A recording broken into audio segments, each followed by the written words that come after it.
Hey guys, today we're going to talk about the first 5 tools you need. Now, this is basically if you're starting out with no tools at all, these are the first 5 things that you should prioritize buying. Now, there's a lot more stuff you should probably have on hand, but these are the first 5 that you're going to want to have. Now, the first one is a screwdriver, right? Now, this one has bits that you can change out here. So I'm treating this as one tool, but you have a ton of different bits here that you can choose from. So you're going to want to make sure you might not need something as elaborate as this. This even has like security bits and stuff like this. You want to make sure you have a few different Phillips head bits. And you're going to want to have some, hex key or Allen wrench, and you're going to want to have some flathead. Now, you could get separate screwdrivers that don't have exchangeable bits, but if you want to get all that stuff in one tool, your best bet to start out is just to get something like this. The more the better, but you could get something a little bit more simple than this. But this is one particular tool that I would recommend. So this is what I would start with. I would probably buy this exact same kit if I was starting out from zero. This would be the first thing that I would buy. Personally, you might want to pick something else out, and we're going to talk about a little bit of that but the next thing you're going to want to have is sockets. So I'm going to show you this guy right here. So this is a pretty big socket set. It's probably more than you might need if you're just starting out, but it's pretty good. You don't want to have to buy another one later, although you might want even more than this. But this is a pretty good socket set. I actually did a video on this specifically, so you might want to go check that one out.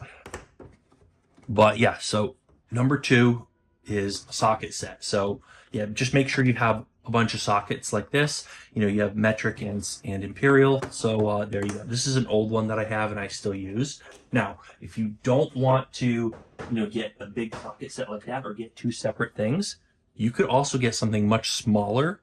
You could get something like this, and this would actually serve the purpose of your screwdriver. This is a ratcheting screwdriver and socket set.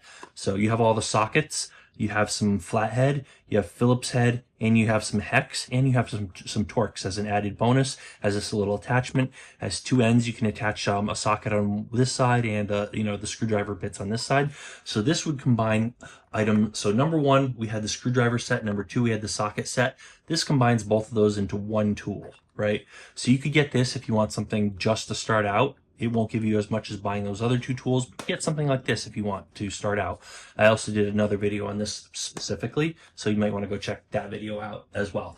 Now, the next thing you're going to want to have around the house or job site or wherever you are, but this pretty much applies for anything, but is a tape measure. So right here, I recommend this one. I also did a video on this one. Tape measure is pretty boring. Not a lot of people wanted to watch that video. You might want to check it out anyways.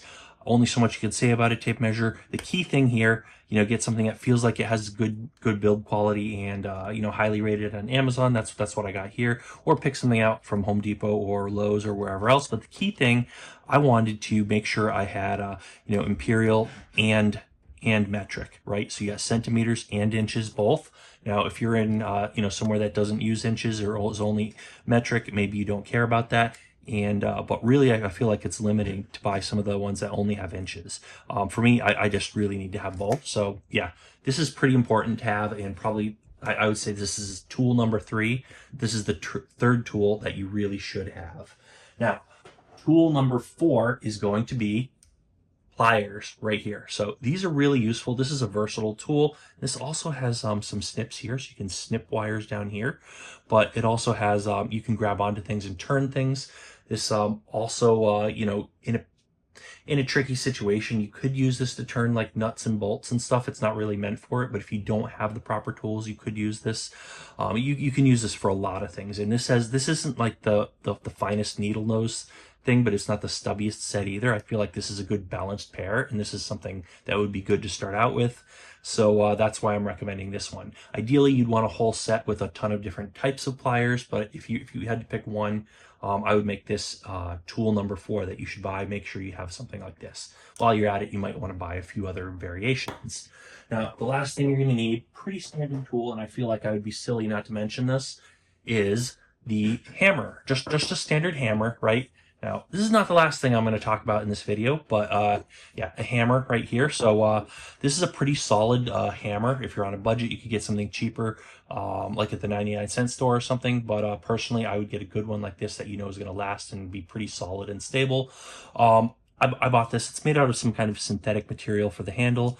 You know, solid metal head on the hammer. And it's a pretty standard generic one. I wouldn't get a tinier hammer or any a sledgehammer or anything like that. Your first hammer, you should probably get something pretty generic, pretty versatile, and just a general basic hammer like what you have here. And then you know, later on you build up your tool set, maybe buy some other variations and some other things.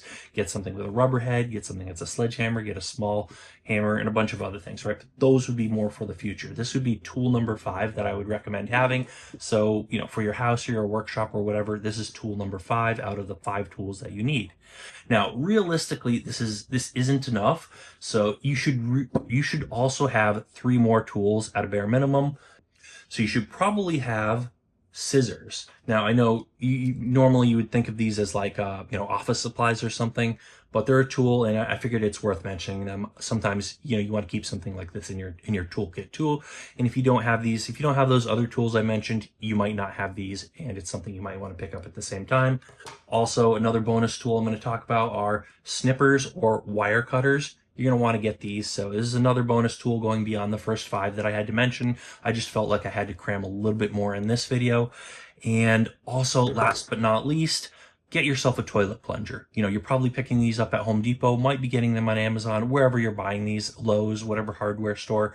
While you're buying all that stuff, get a toilet plunger if you don't have one, because it's better to have it for that. That's one thing you specifically want before you need it, right? Even more so than any of these other tools. I'm not going to show the toilet plunger on this table, but you know, I'm keeping that in the bathroom. I'm not going to actually bring it on my table, but you know what it looks like, and you should probably buy one of those at the same time. Now, I have another video where I'm going to cover a whole lot more toys, or tools rather, and I'm gonna probably put a link to that video in the description of this video after I publish that video. But I'm gonna cover like a whole much larger list of tools. I have a whole 24 tool list that I'm gonna cover, so stay tuned for that video. And you know, remember to hit the subscribe button so you don't, and the bell icon so you don't miss out on our new videos when we do come out with them. For that video I just mentioned, I'm gonna probably release that video a day after this video, or maybe at the same time, pretty close to the same time. But you know, I'm going to try to put the link to both videos, you know, link each video to each other. But yeah, definitely hit the subscribe button so you don't miss out on our other great tool content. And, you know, remember to check the links in the description for where you can buy these tools. If not these exact tools, I'm going to try to get as close as I can to these exact tools and maybe put some alternate tools in there. And if I don't find the exact same tool, I'll put the closest equivalent tool that I can find. So check the links in the description. But that's it for today. So, you know, hopefully you found this interesting or useful. As always, thanks for watching, and we'll see you guys on that next video.